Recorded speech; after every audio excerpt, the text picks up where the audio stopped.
Hello, everyone, and welcome back to another episode of Behind the Smile. Joining me today is sobriety and mental health advocate Chris Gimpel. Chris is passionate about supporting people who want to change their relationship with alcohol and improve their mental health. His warm, grounded, and non-judgmental approach is shaped by lived experience of alcohol dependence, complex mental health challenges, and a corporate career where drinking was the norm. After finding recovery through Clean Slate Clinic in 2022, Chris went on to support hundreds of others as part of their team by facilitating smart recovery groups. He brings a practical understanding of the challenges and possibilities of change, always meeting people with empathy and respect. Today, Chris continues to share his story and helps others explore treatment and recovery options while also expanding into new opportunities in the wellness and mental health space.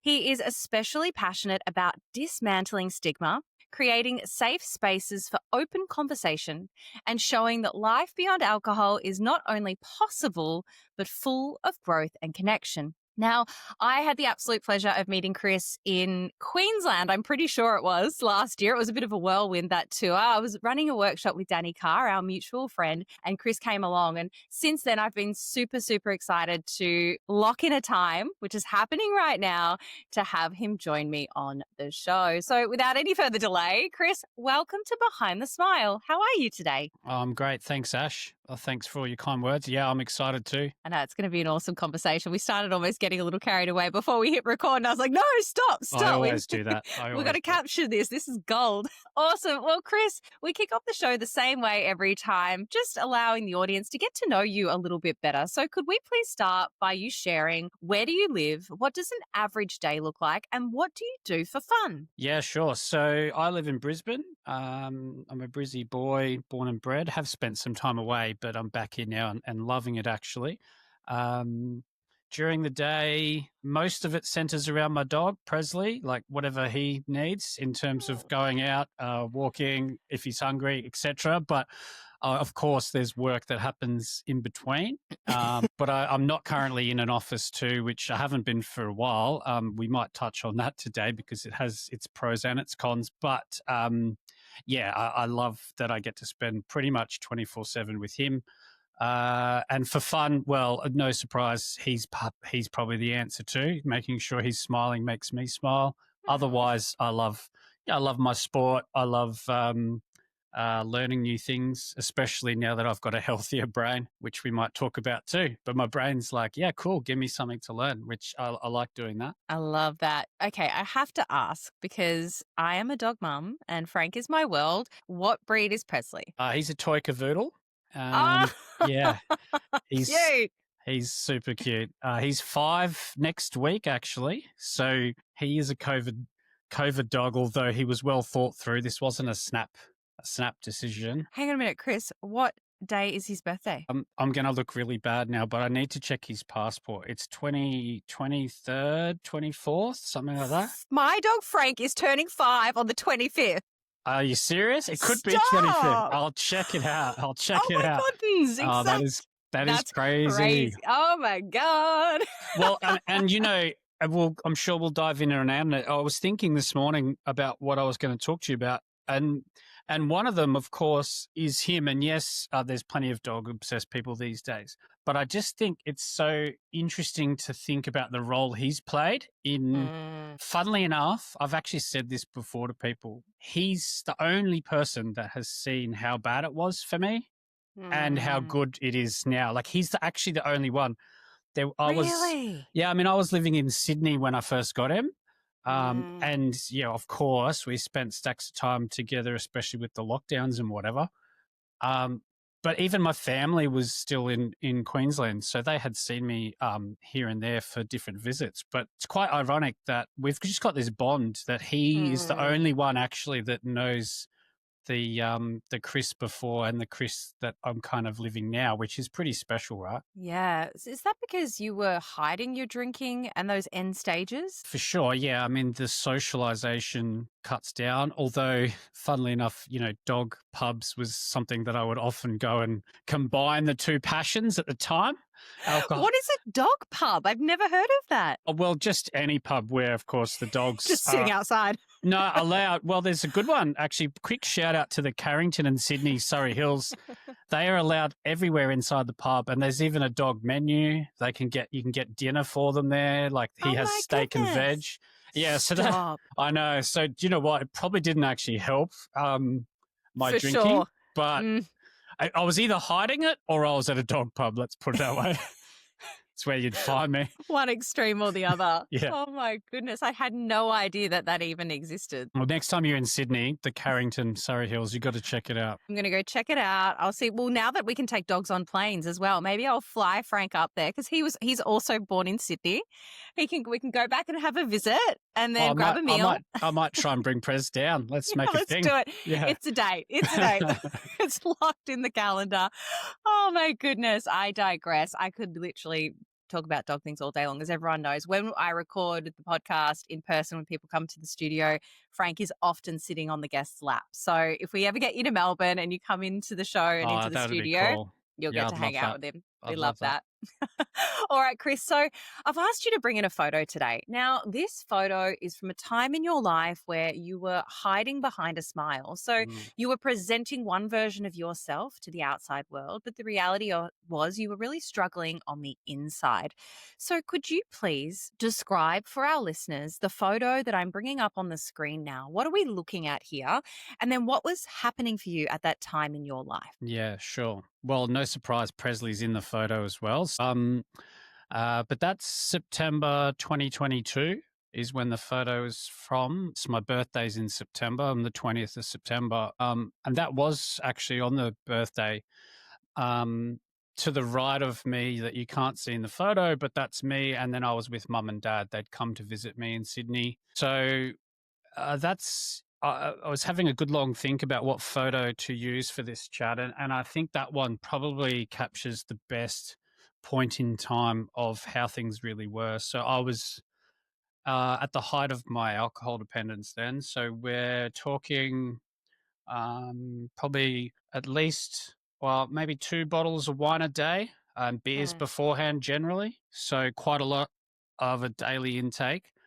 I knew that I wasn't good. But I was still trying to sort it out myself is probably the phase I was in.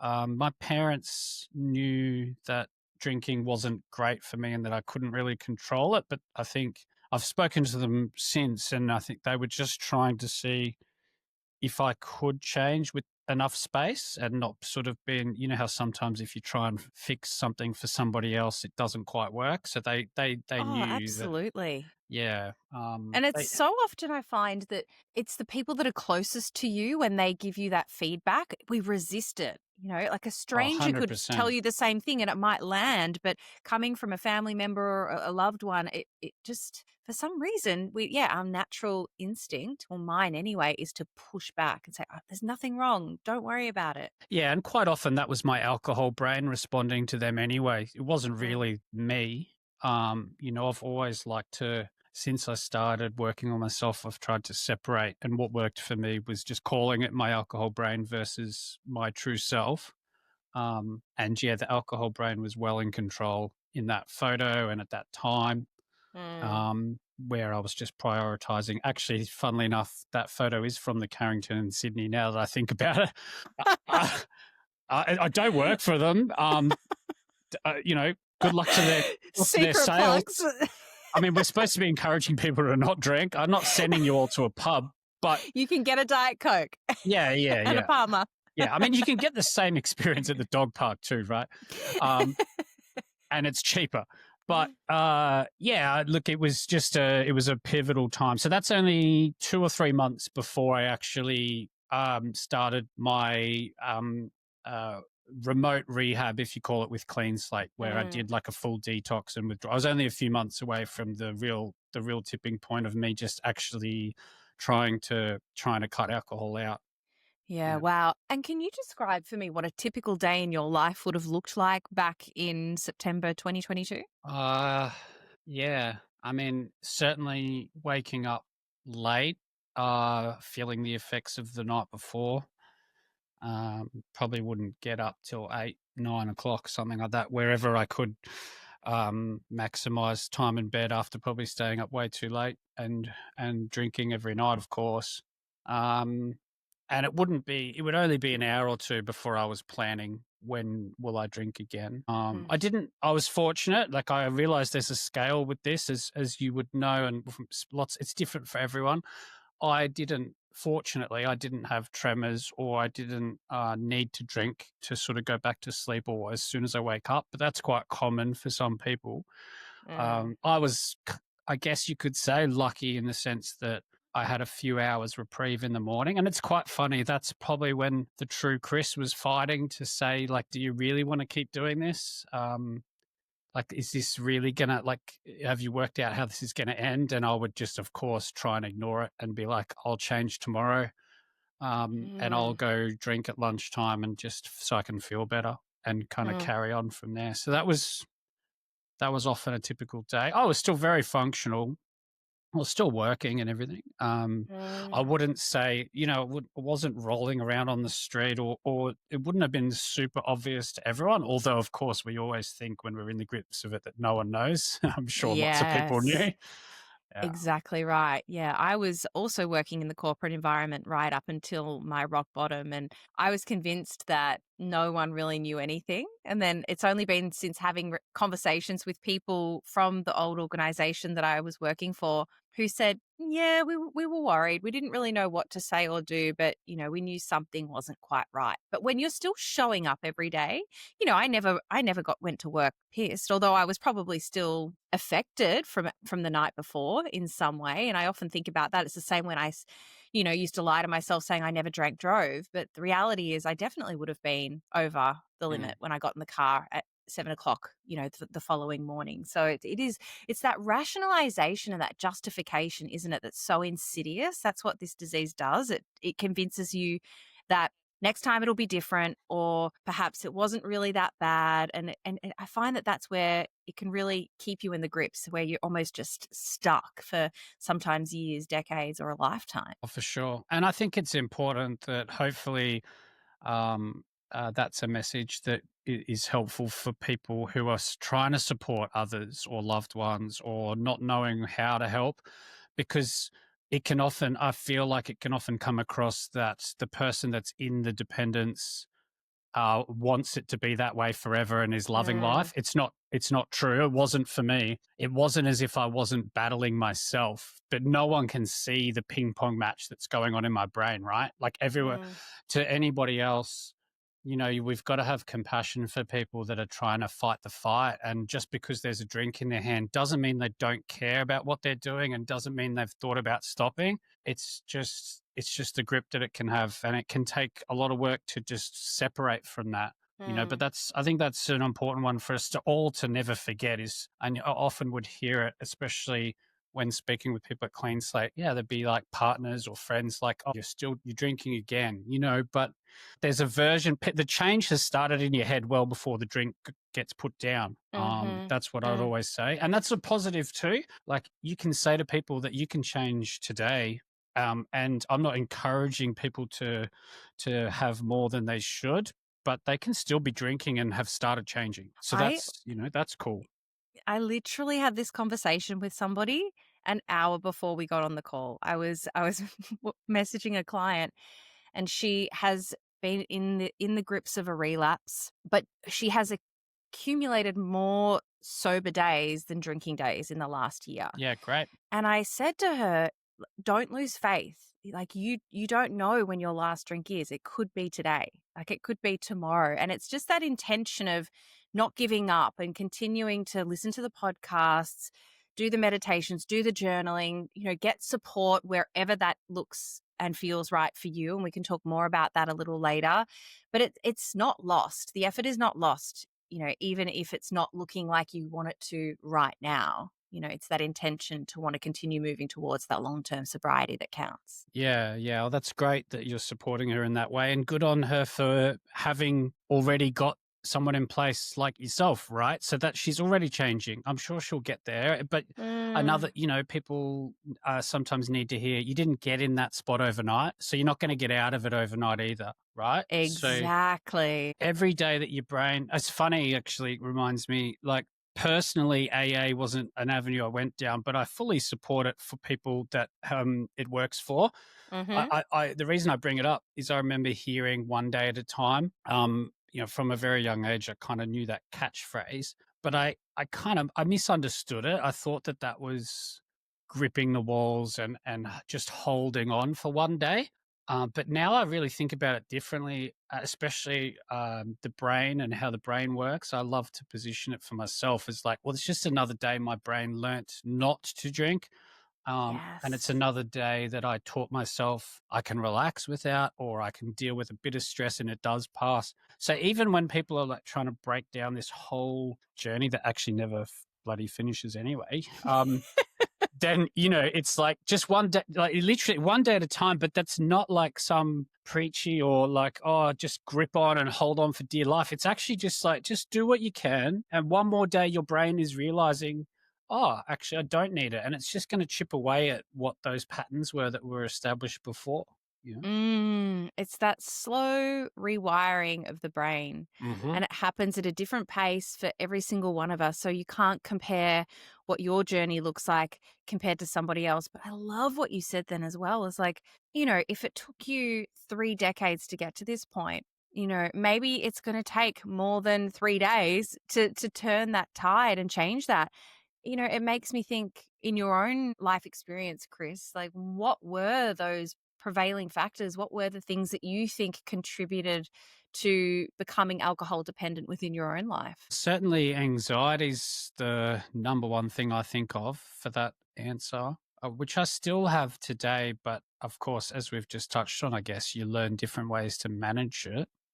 Um, yeah, trying to fit in and just feeling uncomfortable. It was just the quick fix that once my brain, I've kind of learnt and been saying to someone else recently that I'll always have an addictive brain. So I've just rather than fight that, what's helped me and what I started to teach myself as well was well, just get it addicted to different shit, like better stuff, right? So it's gonna do it. It loves a pattern. My brain just loves its patterns. So I just have to give it other patterns, and that's unfortunately, back when I was still drinking, the pattern it learnt was if you feel uncomfortable, if you feel uneasy. I was a huge people pleaser. I couldn't understand why everyone didn't like me or want to be best friends with me. And so a drink would fix that. And Mm, because my brain learnt that early, it just kept going back to that. It's like, we know something that's fixed this before. Here's the evidence. Here's the data. Go mm, and do it mm, again. And mm, so I just repeated it. Um, mm. of When was the first time you had a drink? And was that the experience that led up to that? no, well, it was definitely fitting in. It was the standard teenage parties that kicked me off. I was 14, I think. Mm, Um, just experimenting with the alcohol, and as at an all boys school, which I hear they're slightly better these days, but especially back then, it's very cultish. There was actually terrible cultures around not only male drinking, but when you look at how we'd speak about females and all sorts of horrible stuff. Like, it was not a mm, place I ever felt comfortable in. Um, Mind you, I loved my rugby union and I still do. So that probably didn't help, because that culture translated into sport, and you'd play sports so you can drink after and hang out with the boys and all of that kind of stuff. So that's kind of what patterns I fell into in teenage years, and yeah, alcohol was part of pretty much all of that. Um, And yeah. when do you feel like it really escalated? It's a good question. It's probably never been a really good graph to look at. COVID changed the game. I know that Mm, lots say that, but I have been thinking about that recently, in the sense that anything goes. I was watching a Rich Roll podcast the other day, and him and the guy were talking about COVID, and he was just saying it was, for so many people's addictive brain, the brain just went, really? I get to stay home and no one will see what I do. and there's no consequences. Like, it's Mm, just that opportunity. So it was the same. Maybe it's likened to how your brain would react if you didn't know there was going to be an empty home because everyone was going out and you would get a closet drink anyway. It's like that yeah. excitement where your brain's like, Mhm. oh, here we go. So that was kind of what COVID was, I think, and it never really recovered from that. It just saw opportunity and it latched on, and the patterns just crept into like earlier and earlier drinking, and yeah. And did you find during that time that the anxiety got worse?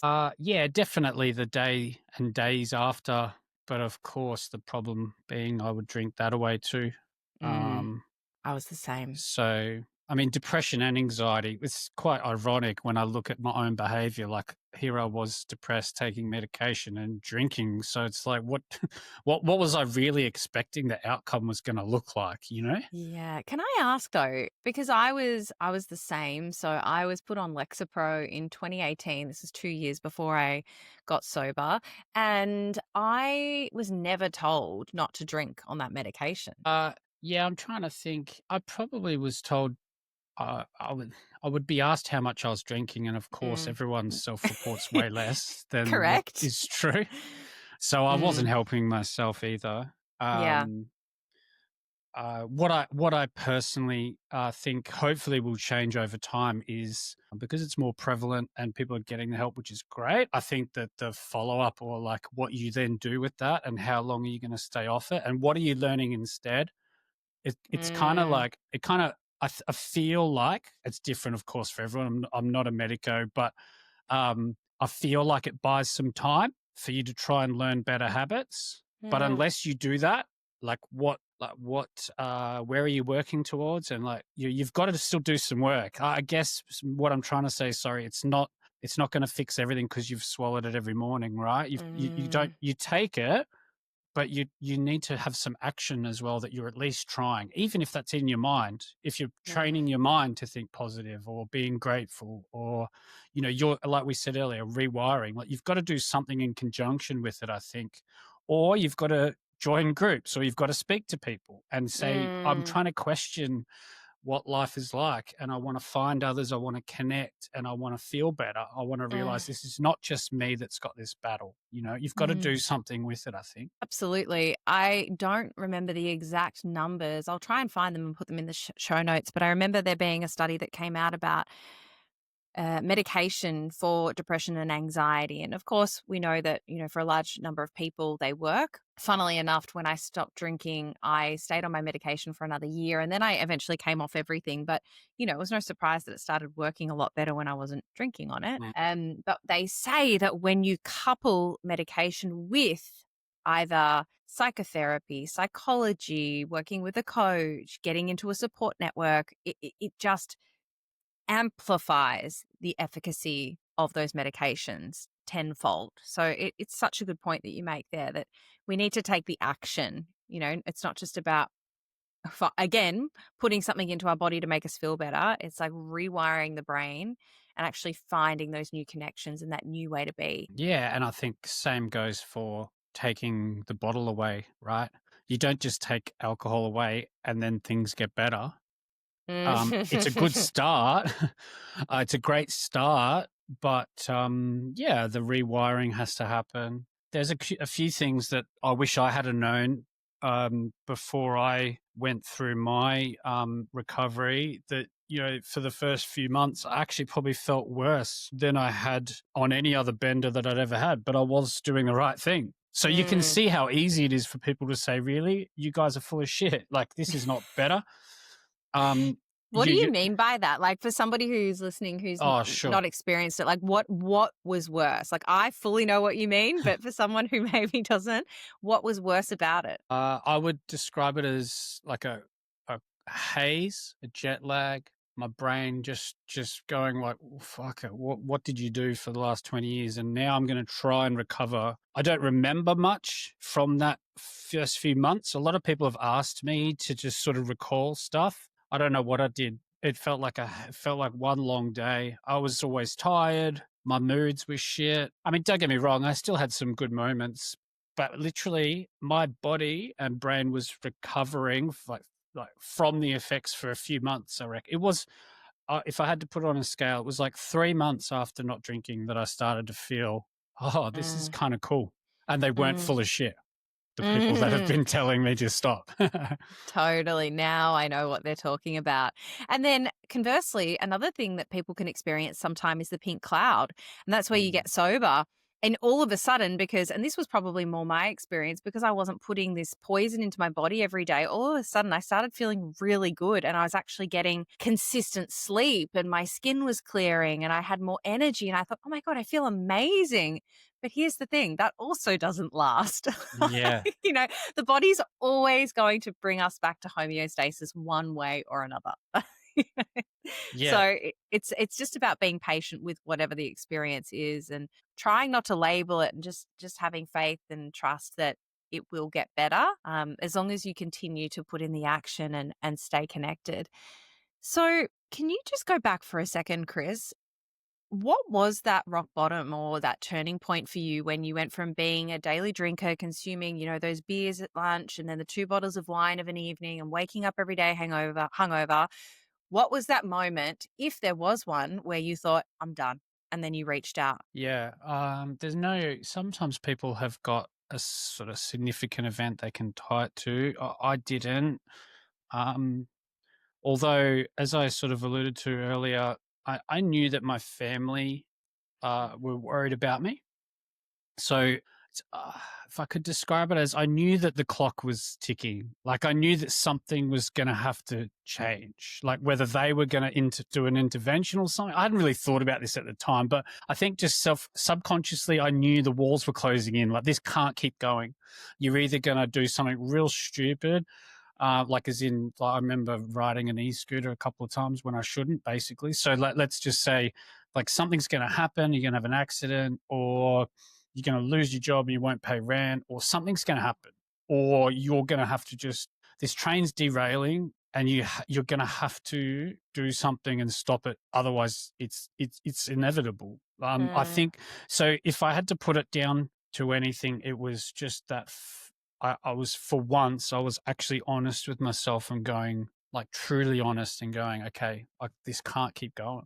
Like mm, I'd mm, said it so many times to myself that I'll fix it, I'm going to change. And that's probably my self pride did get in the way for a long time. I thought I got myself in this, I can get myself out of it. I think that in fairness, that stopped me from getting help earlier.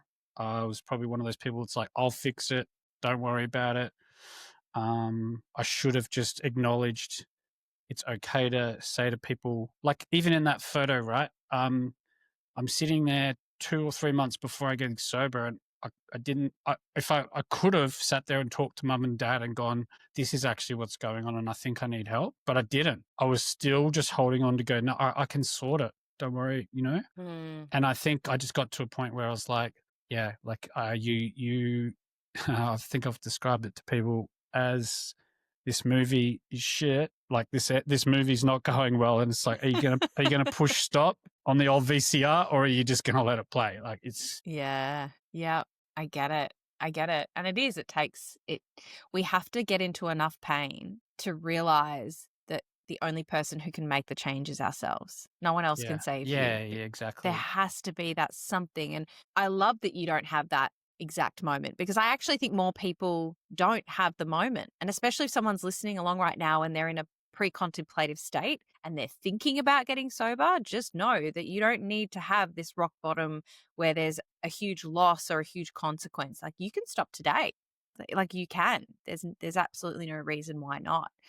And so what then happened? Like, how did you reach out? Did you call? Did you Google? Like, where did you go from there? Because I think that can also be really confusing for a lot of people. Yeah, of course. Yeah, I was super lucky that my doctors in Sydney was East Sydney doctors, and I'd seen there. Luckily, Dr. Chris Davis, who's one of the co-founders of Clean Slate Clinic, he had been working there previously. I don't think he was at the time exactly when when I was going in, but I'd seen some flyers there, and the doctors there were really good, and they knew that there was this option of like pretty much going to rehab, but you do it from home. You still have like a nurse and everything, and you get medication. It's just done on Zoom calls, and it's a 12-month program, which means that it's like long-term help. And that kind of really appealed to me because I kind of knew that if it was only 1 or 2 weeks that I was getting help, I was worried how quickly I would return to like what I had been doing for so long. So yeah, I mean, I know that not it's tough for GPs to be across lots of different topics all the time with how many people they see, but hopefully we are getting to a point where this is more widely spoken about, whether it's mental health or just, hey, I've got a bad pattern with alcohol. Mm, It doesn't have mm, to, it doesn't define you as a person. It doesn't mean you'll always have the same problem. Maybe some people will never drink again. Even as you were just saying before, if people are like pre-contemplating, just try it for a little while. Just get curious. Like it's not going to hurt. Like you don't have to mm, say this is for the rest of your life if that scares you. Just have a break and just mm. put the brakes on. But yeah, speaking of the GP, fortunately worked well for me. And that's kind of what kicked off me just going.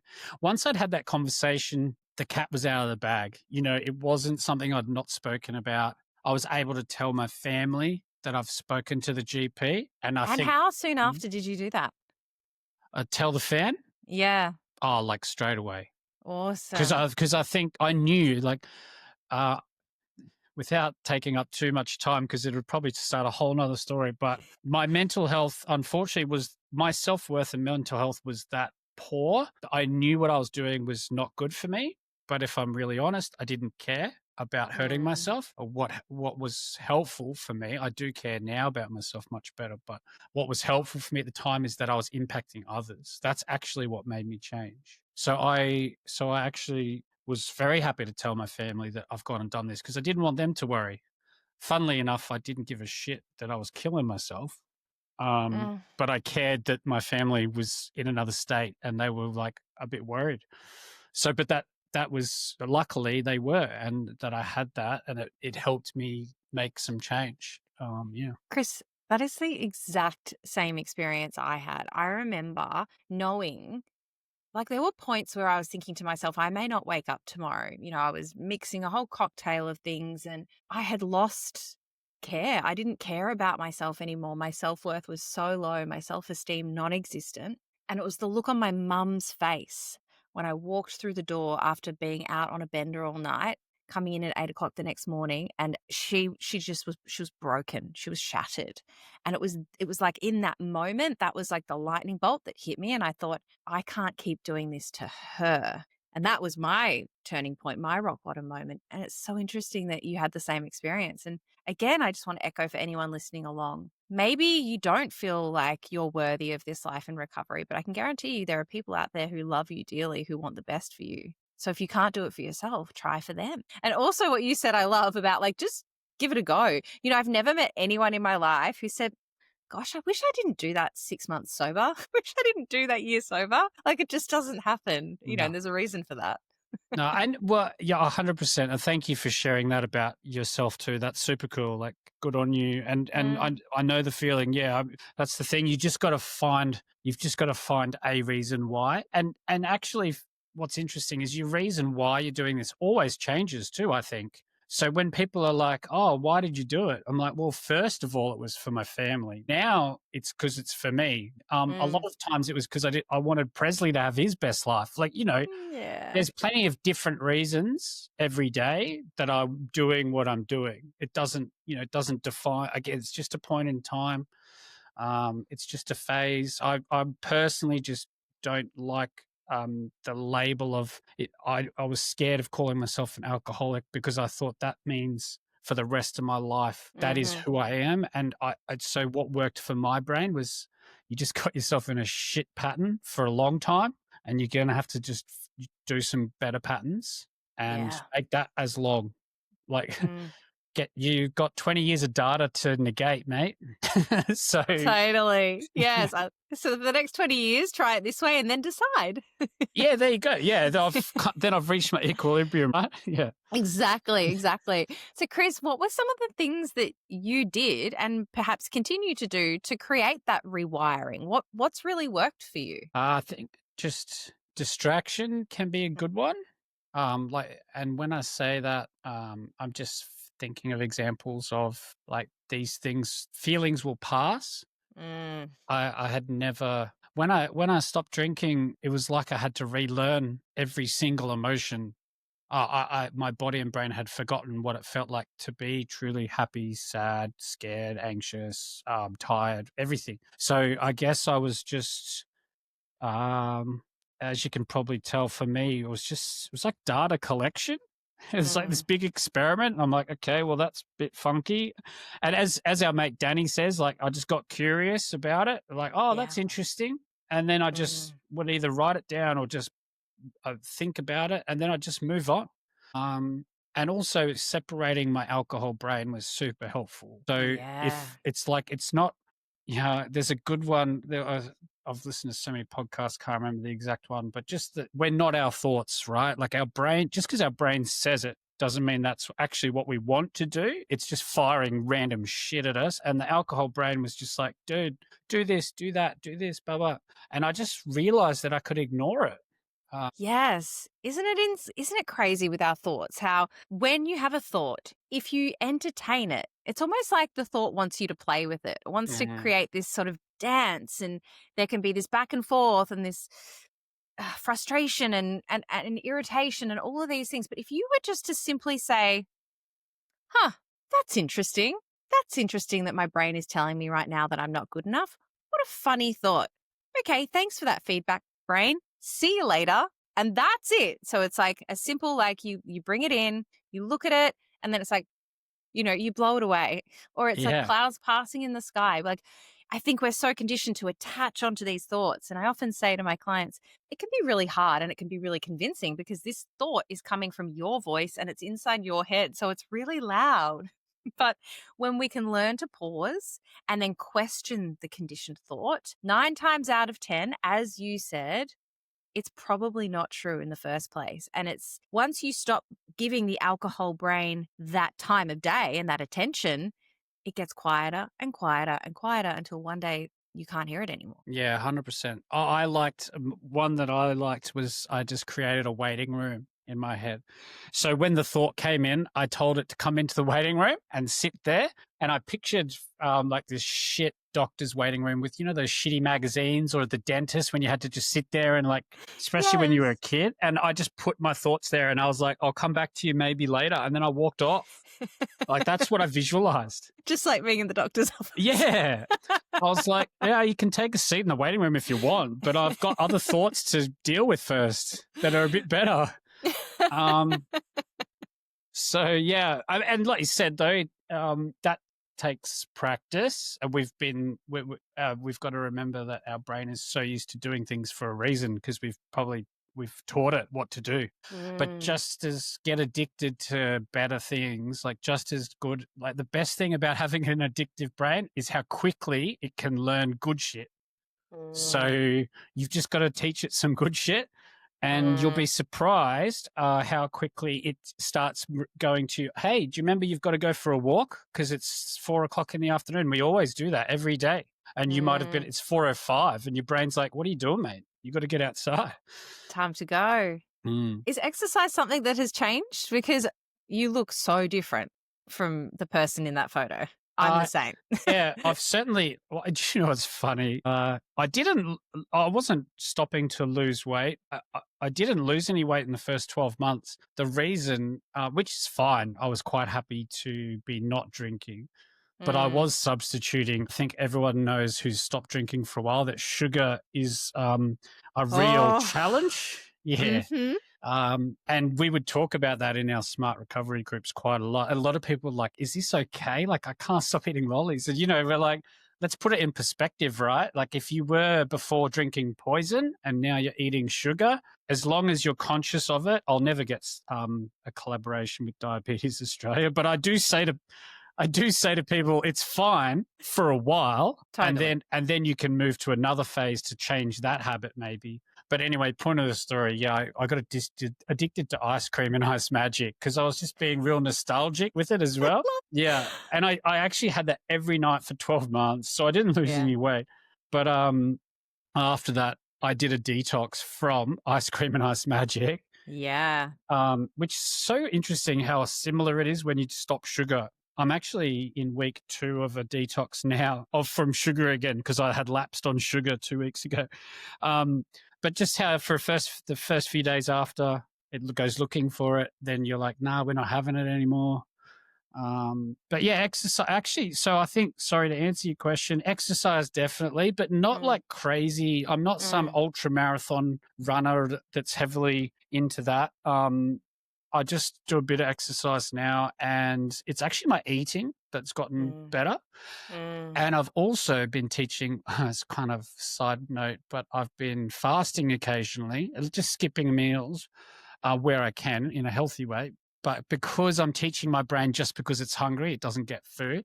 So I'm actually like playing with the whole, I have an urge to eat, just like I had an urge to drink, and mm, then noticing how that passes as well. mm. And just because you have a feeling of you're craving something, I don't want to give my brain everything it asks me for, is I guess the point of that story. Yeah, it's almost like we take away the impulse. I think particularly with alcohol dependency, I was incredibly impulsive. If I had the feeling, I would act on it, and reactive as well.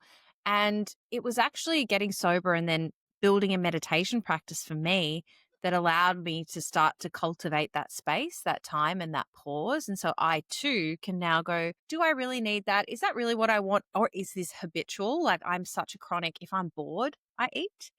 And it's really interesting because I also work from home the majority of the time. And I notice that I'll just find myself walking to the fridge without any conscious awareness that I'm even doing it. Like my Mm. stomach's not rumbling, it's not lunchtime, but I just think it's a boredom thing and it's this habit that plays out. But when we have the ability to practice the pause and just take that moment to question our actions and what we're doing, then you can make a considered choice. You become a 100%. lot more empowered in life. And I think that's then where to take that a step further. That's when you can start to become the director of your own life rather than life seemingly just happening to you. Yeah, I like how you've explained. I think the impulsivity is a huge thing to learn. Mm, That we and of course, without getting too preachy, the day and age we live in, almost everything is on demand. yeah. So some real value in just not seeking out everything that, especially your brain is telling you that it wants or needs, or go and get me this. You're Mm. the boss. You tell your brain, be your own boss and say, nah, hold on a sec. Like, is that going to actually be, sure, you might get a hit for 2 minutes, but Mm. I'm trying to work on a bigger plan here.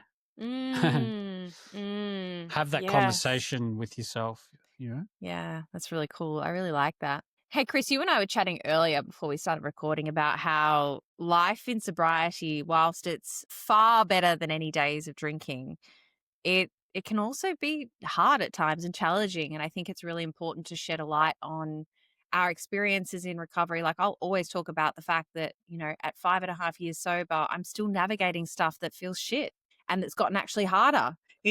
And so I'm wondering, like, what for you right now is something that maybe you're working through that has been a bit challenging, something that you're navigating in your sober life? Yeah, well, I was at Clean Slate Clinic for a year and a half, I'll say, maybe a bit over, and I've just left there last month. So I'm Mm, actually in a phase now where I'm still working out where to next. I still want to be helping people for sure and living with purpose, but that's probably a good example where I'm trying to be okay with the unknown, mm, and of course sitting with the unknown. Which without alcohol means there's nowhere to hide and there's nowhere to run. And so I guess in practical terms, maybe like what we've just talked about, instead of it being drinking, the brain will say to me, you need to fix this. You need to have work again, like lined up. You need to know exactly what your plans are. You need to know what your life is going to look like for the next 30 years. That's kind of mm, what gets thrown at me. And then I need to speak to that and say, no, hold on a sec. It's okay. Like, I know you're just trying to probably protect Chris, but we're okay. Things are all right. I've got myself into a position where I can take a bit of time to find the next thing. And just because we don't know what tomorrow brings, it's all right. It's going to be fine. mm, So mm, I think just sitting with not having to have everything figured out, not everything's going to be perfect. That's always a challenge. And actually, I don't know how you find it. I think I think the process is quicker when you're not drinking, but I think it's actually amplified because I'm not delaying it. Like I'm not putting it off. So my thoughts are like right there. Yeah. Um, so I don't know if you find the same, but it feels actually like the intensity might actually be stronger when you're sober of things, the Yes. good and the challenging, right? 1000%, because you don't have anything to blunt the edges of life. So Mm. you feel everything at 100. But I completely agree. And even in the workspace, I find that I move through cycles much faster. I stayed at Mecca, the first job I ever had. I stayed there for 10 years. Then I moved to L'Oreal and I was there for 5. And now in my sober career and running my own business, there's been like 3 or 4 iterations in the last 3 or 4 years. Like it moves fast.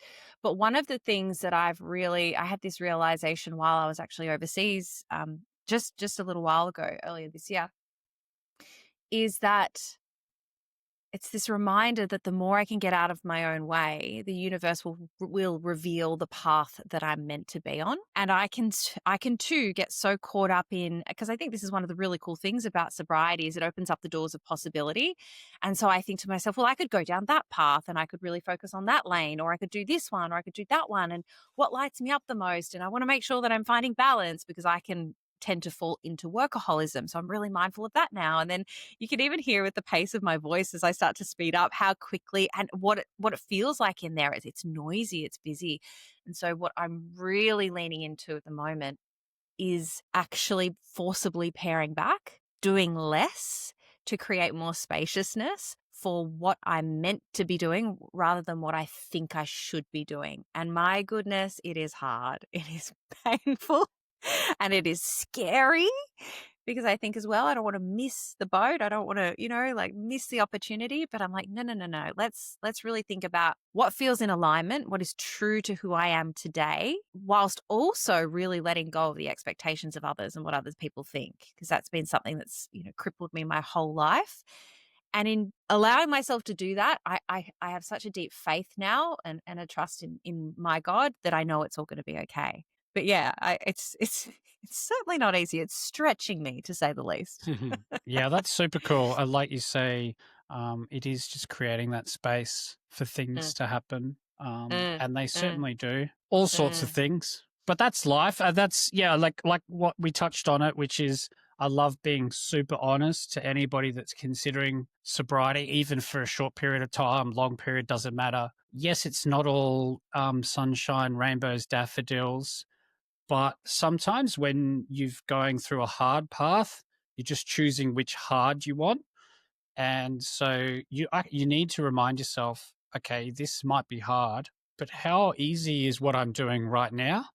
For Um, sure. how that feeling for me? And if I can just transfer that energy and that focus into something that will actually be heading in a different direction. It's just about what direction are you heading. It's Mm, not going to be a linear path. It's going to be all sorts of winds and turns, but you're actually going to just end up in a different space late in a 1 month, 2 months, however long. So mm, there's no mm, perfection. None of us are perfect. I'm the furthest from it, and all it just means is once you've given yourself that chance, like you said, in that space, then things can reassure you, and actually you prove it to yourself. Actually, the mm. only person you have to convince is yourself that this is what you want.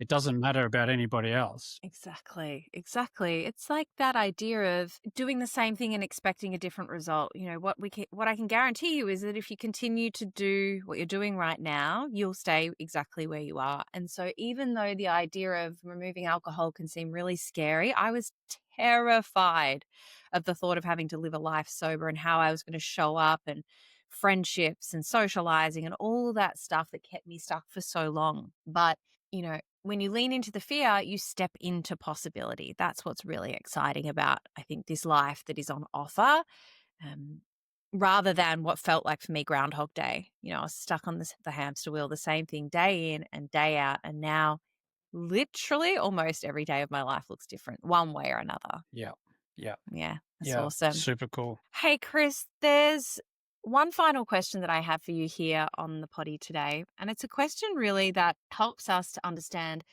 how you live your authentic life today, how you step out from behind the smile. So I'd love to know what your 3 non-negotiables are that allow you to live life today happy, authentic, and free. The first one would be sleep. I Oh, love yes. I love my sleep, and I love a nana nap too. Oh, Because yeah. I just have a busy brain, and we've touched on a bit of it today, but I've just been okay that my brain is often firing pretty quick now that it's healthy as well, but then it needs to rest real quick. Mm. So I can hit a wall real quick. So I need to listen to myself.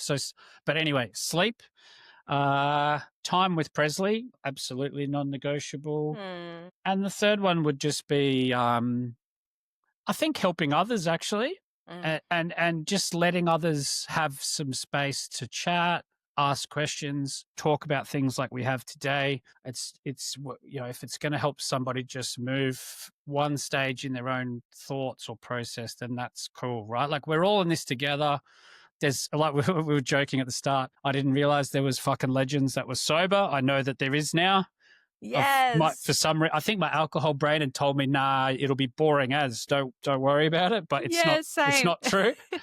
So just getting involved and staying involved, being there for people that need it. Just try to be a good human, I think. Yeah. Oh my gosh. I love that. You're so, so right. There's something so special about being able to give this back, and you're doing an incredible job in that space. So I Oh, cannot thanks. thank you enough, Chris. Hey, if people want to track you down, connect with you, where is the best place for them to go? Yeah, well, you can get me on Instagram. It's going to be in the show notes. But otherwise, I'm Danny Carr's. I've been on your podcast before, and she's a friend of mine, and she's been very helpful in my journey. I've been listening to her pods since day one. So the How I Quit Alcohol podcast. I'll be helping her a little bit in the background with her next sober challenge in October.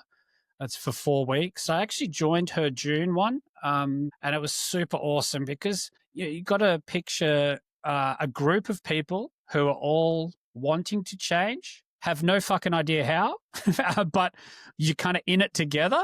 It's like Yeah. everyone rocking up to a room and then going, "What do we do now?" It's probably like an escape room type situation, and you've got to help each other. Like, and go, well, what do we do for day one? Oh, I don't know. Let's ask Danny and let's listen to this and let's learn how to Mm. breathe. There's stacks of meditation, breath work, and all the stuff that I know you do with her too. So Mm. just giving your body and brain a chance to learn something new and just get a taste for what it's like to sleep, not drink, have some weekend cravings, but get through them and feel the achievement when you do, and Mm. have encouragement from others. You can ask questions. So yeah, I'm really looking forward to.